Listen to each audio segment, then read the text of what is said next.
बिस्मिल्लाहिर्रहमानिर्रहीम। अस्सलाम वालेकुम। उम्मीद है आप सब खैरियत से होंगे। आज के लेक्चर में हम चैप्टर नंबर 11 का नेक्स्ट टॉपिक डिस्कस करेंगे। टॉपिक हमारे पास है वर्क एंड हीट। इन दोनों के बारे में मैंने आपको लास्ट लेक्चर में जब हमने इंटरनल एनर्जी को डिस्कस किया था उसमें इनके बारे में मैंने आपको बताया था। आज हम वर्क और हीट का आपस में जो रिलेशन है उसको डिस्कस करेंगे। तो इंटरनल एनर्जी वाले टॉपिक में हमने ये बात सीखी थी कि अगर हमारे पास ये एक वेसल है और इसके अंदर ये वर्किंग सब्सटेंस मौजूद है, फॉर एग्ज़ाम्पल अगर ये आइडियल गैस है और ये पिस्टन लगा हुआ है, तो हमने ये सीखा था कि अगर हम इस पिस्टन को प्रेस कर दें यानी नीचे को ले आएं तो हम वर्क कर रहे हैं। और वर्क करने से आपको बताया था कि इस गैस की इंटरनल एनर्जी बढ़ जाएगी, यानी हम वर्क करके इस गैस को एनर्जी ट्रांसफ़र कर रहे हैं। दूसरा तरीका आपको ये बताया था कि अगर हम वर्क करने की बजाय हीट सप्लाई कर दें तो हीट सप्लाई करने से भी इन मॉलिक्यूल्स की एवरेज ट्रांसलेशनल काइनेटिक एनर्जी बढ़ेगी, जिससे इस आइडियल गैस की इंटरनल एनर्जी बढ़ जाएगी। तो ये जो मैंने अभी बातें बोली हैं, इन बातों को अगर हम समराइज़ कर लें तो हम कह सकते हैं कि वर्क और हीट जो है ये दोनों जो है ट्रांसफ़र ऑफ एनर्जी हैं, यानी दोनों से एनर्जी ट्रांसफ़र होती है। अगर वर्क करें, पिस्टन को प्रेस करें, फिर भी एनर्जी बढ़ती है अंदर मॉलिक्यूल्स की, और अगर वर्क की बजाय हीट सप्लाई कर दें फिर भी मॉलिक्यूल्स की एनर्जी इंक्रीज़ कर जाती है। इस कॉन्सेप्ट को सबसे पहले स्टीम इंजन पर अप्लाई किया गया। स्टीम इंजन को समझने के लिए या स्टीम इंजन के वर्किंग प्रिंसिपल को समझने के लिए यही एग्जांपल यहाँ पर डिस्कस कर लेते हैं। हमारे पास एक वेसल है और इसके अंदर गैस है और ये पिस्टन लगा हुआ है। अगर हम इस गैस को बाहर से हीट सप्लाई करना शुरू कर दें, तो अगर हम इस वर्किंग सब्सटेंस को हीट सप्लाई करेंगे तो वो हीट जो है वो अंदर मॉलिक्यूल्स की इंटरनल एनर्जी बढ़ा देगी। जब मॉलिक्यूल्स की इंटरनल एनर्जी बढ़ जाएगी तो आपने ये सीख रखा है कि प्रेशर जो है वो एवरेज ट्रांसलेशनल काइनेटिक एनर्जी के डायरेक्टली प्रोपोर्शनल होता है। तो आपने हीट सप्लाई की, हीट सप्लाई करने से मॉलिक्यूल्स की एवरेज ट्रांसलेशनल काइनेटिक एनर्जी बढ़ गई, लिहाजा प्रेशर इंक्रीज़ कर गया। तो प्रेशर इंक्रीज़ करने की वजह से ये पिस्टन ऊपर को मूव करेगा, यानी कि जो पिस्टन है वो अपनी पोजीशन को चेंज करके ऊपर को चला जाएगा। वर्क डन हो जाएगा किस पर? पिस्टन पर। अब यहाँ हीट सप्लाई जो हमने की है वो दो कामों में यूज़ हो रही है। नंबर एक इंटरनल एनर्जी बढ़ाने में, नंबर टू वर्क करने में। और ऐसा भी हो सकता है कि हीट सप्लाई करने से इंटरनल एनर्जी ना बढ़े बल्कि सारी हीट वर्क डन में कन्वर्ट हो जाए। तो ये कब सारी हीट वर्क डन में कन्वर्ट होगी या कब सारी हीट इंटरनल एनर्जी बन जाएगी, वर्क नहीं होगा, या कब हीट जो है उसका कुछ हिस्सा इंटरनल एनर्जी में जाएगा और कुछ हिस्सा वर्क में जाएगा, ये तीन बातें हम फर्स्ट लॉ ऑफ थर्मोडायनामिक्स और उससे आगे आइसोथर्मल और एडियाबैटिक प्रोसेस में डिस्कस करेंगे। 3 पॉइंट्स बोले मैंने।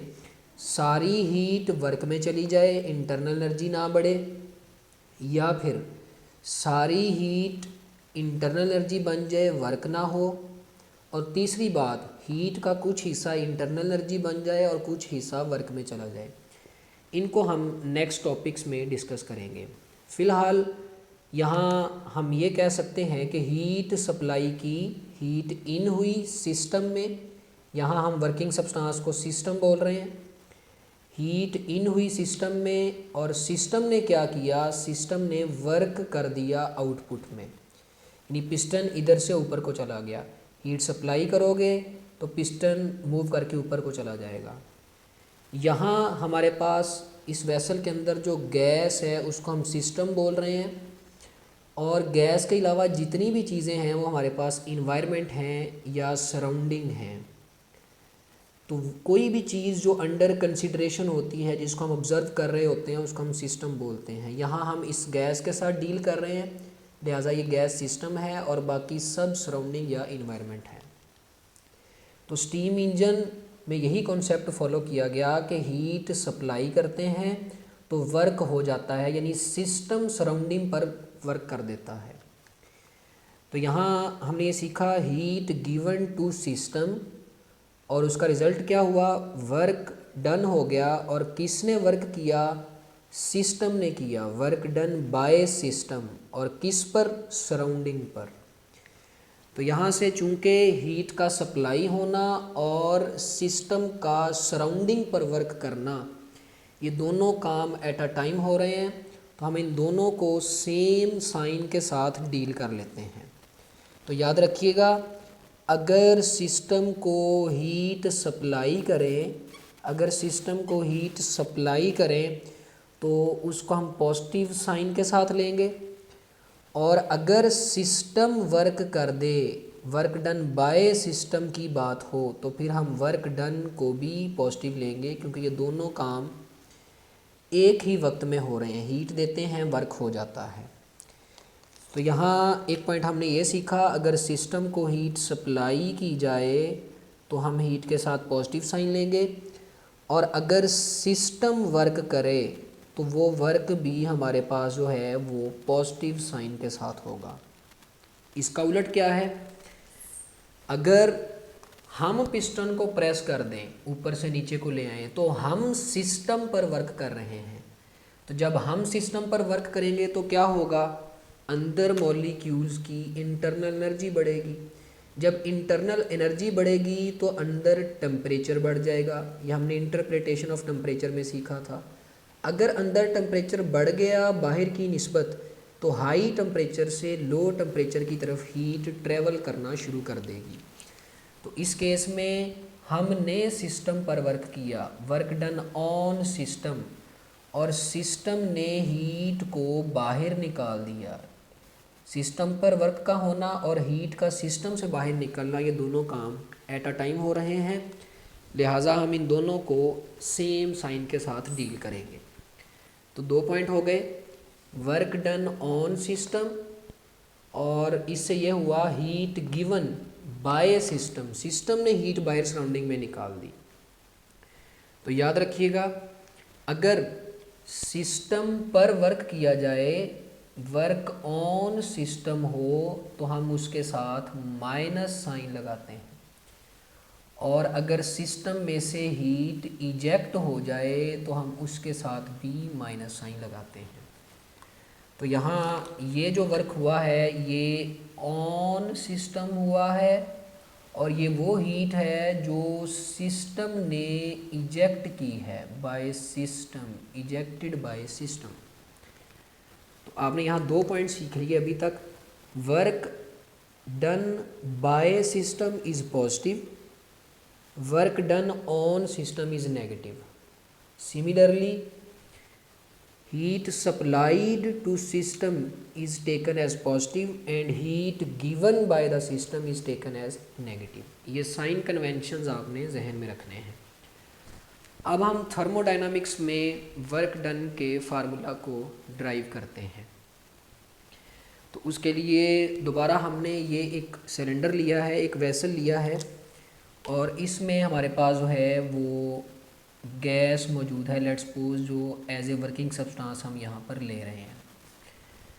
तो अभी की अगर बात करें तो हमारे पास इस सिलेंडर की बेस ये है, और इतनी हाइट में जो है वो गैस मौजूद है।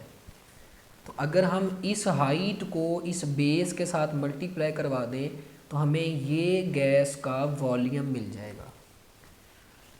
लेकिन अगर किसी तरीके से ये पिस्टन यहाँ से मूव करके ऊपर को चला जाए, यानी कि गैस एक्सपेंड कर जाए, पिस्टन यहाँ से मूव करके अगर यहाँ चला गया, तो फिर क्या होगा, उस केस में हमारे पास इसके अंदर जो मॉलिक्यूल्स होंगे, मॉलिक्यूल्स तो हमारे पास ये आ जाएंगे, अब वेसल की बेस तो चेंज नहीं हुई, यानी एरिया नहीं चेंज हुआ, लेकिन जो हाइट है, जिस हाइट में पहले गैस मौजूद थी वो हाइट चेंज हो चुकी है। पहले इतनी हाइट में मौजूद थी, अब इतनी हाइट में मौजूद है।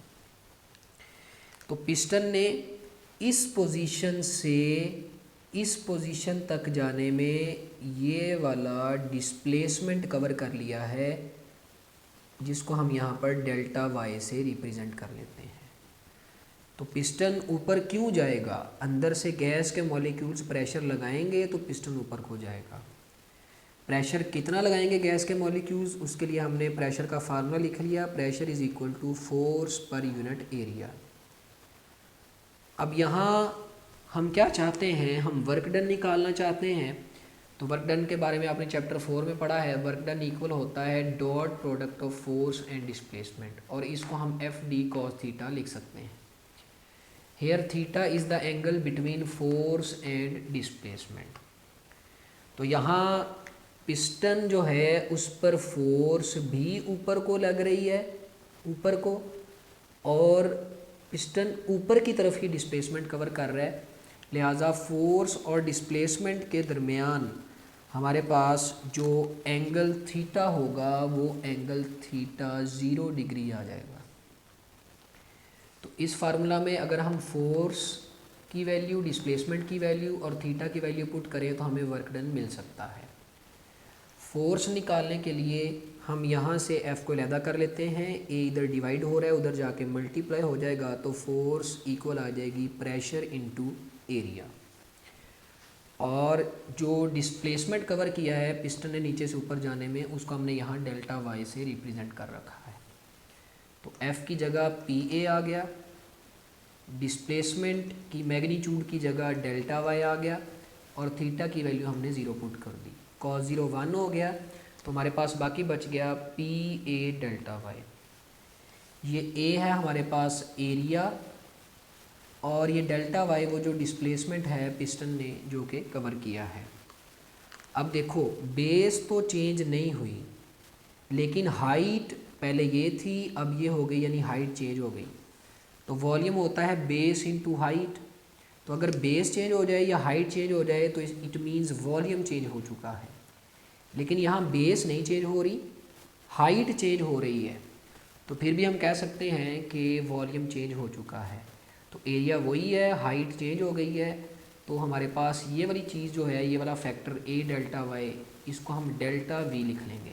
देखो एरिया और हाइट को हम मल्टीप्लाई कर दें तो हमें वॉल्यूम मिलता है। एरिया में 2 लेंथ होती हैं, तीसरी हाइट आ गई तो वॉल्यूम बन गया। यहाँ हाइट चेंज हो रही है, तो अगर हाइट चेंज हो रही है तो वॉल्यूम भी चेंज हो जाएगा। तो हमने A डेल्टा वाई को डेल्टा V लिख लिया। यहाँ डेल्टा V है चेंज इन वॉल्यूम। तो याद रखिएगा थर्मोडायनामिक्स में वर्क का फार्मूला होगा P डेल्टा V। अगर सिस्टम सराउंडिंग पर वर्क कर रहा हुआ तो हम उसके साथ पॉजिटिव साइन लगाएंगे, और अगर सिस्टम पर वर्क हम कर रहे हुए तो हम इसी रिलेशन में P डेल्टा V के साथ नेगेटिव साइन लगाएंगे। अब हम बात करते हैं ग्राफिकल एक्सप्लेनेशन की। तो 2 वेरिएबल्स हैं हमारे पास, यहाँ एक प्रेशर और एक वॉल्यूम। तो यहाँ हम एक्स एक्सिस के अलोंग ले लेते हैं वॉल्यूम को, और वाई एक्सिस के अलोंग हम ले लेते हैं प्रेशर को। तो अगर work done by constant pressure की बात करें, यानी अंदर से गैस के मॉलिक्यूल्स पिस्टन को ऊपर को मूव भी करवाएं और पिस्टन को ऊपर ले जाने के लिए उस पर कांस्टेंट प्रेशर लगाते रहें, तो लेट्स सपोज आपके पास कांस्टेंट प्रेशर की वैल्यू ये है। तो फ़र्ज़ करो पहले हमारे पास जो वॉल्यूम था गैस का वो ये था V1, जब बेस ये थी और हाइट ये थी तो वॉल्यूम को V1 कह दिया। अब चूंकि हाइट चेंज हो गई है तो वॉल्यूम चेंज हो चुका होगा, और पिस्टन ऊपर को गया है, यानी गैस एक्सपेंड हुई है, तो वॉल्यूम इंक्रीज़ कर गया है। तो प्रेशर इतना लगा और वॉल्यूम इधर से V1 से बढ़ के V2 हो गया। तो जब वॉल्यूम V1 था तब आपके पास प्रेशर ये था, तो ये पॉइंट आ गया हमारे पास इसके सामने। अब प्रेशर उतना ही लग रहा है लेकिन वॉल्यूम बढ़ गया है, तो अब हमारे पास इधर से ये पॉइंट आ जाएगा। तो यहाँ से हमारे पास इस केस में जो ग्राफ है वो एक स्ट्रेट लाइन आ जाएगी। अगर इस ग्राफ के नीचे वाले हम एरिया की बात करें, जो कि हमारे पास ये शेडिड रीजन का एरिया होगा, तो मैंने आपको कई बार ये बात बताई है कि ग्राफ में इधर वाले वेरिएबल और इधर वाले वेरिएबल को अगर मल्टीप्लाई करवा दें तो हमारे पास जो है वो उस ग्राफ का एरिया आ जाएगा। अब पहले हमारे पास जो इनिशियल कंडीशन थी, जब पिस्टन यहाँ मौजूद था तो हमारे पास इतना प्रेशर था और ये वॉल्यूम था, तो हमारे पास ये लाइन थी। फिर चेंज हुआ वॉल्यूम तो हमारे पास यहाँ से ये लाइन आ गई, यानी कि हमारे पास ये वाला जो पोर्शन है, ये वाला जो पोर्शन है ये हमारे पास डेल्टा वी का है। तो अगर मैं इधर वाले वेरिएबल को इधर वाले वेरिएबल से मल्टीप्लाई करवा दूँ तो मुझे इस ग्राफ का एरिया मिल जाएगा और वो एरिया हमारे पास आ जाएगा P delta we. P delta we multiply करवाएंगे तो एरिया आ जाएगा। तो हम कह सकते हैं कि प्रेशर और वॉल्यूम के दरमियान जो ग्राफ होगा, अगर उस ग्राफ का एरिया निकाल लें तो उस ग्राफ का एरिया हमें वर्क डन बता देगा। तो ये हमारे पास टॉपिक था वर्क एंड हीट का। नेक्स्ट लेक्चर में हम इन्हीं कॉन्सेप्ट्स को यूज़ करके एक important long question first law of thermodynamics को डिटेल के साथ डिस्कस करेंगे। अल्लाह हाफिज़।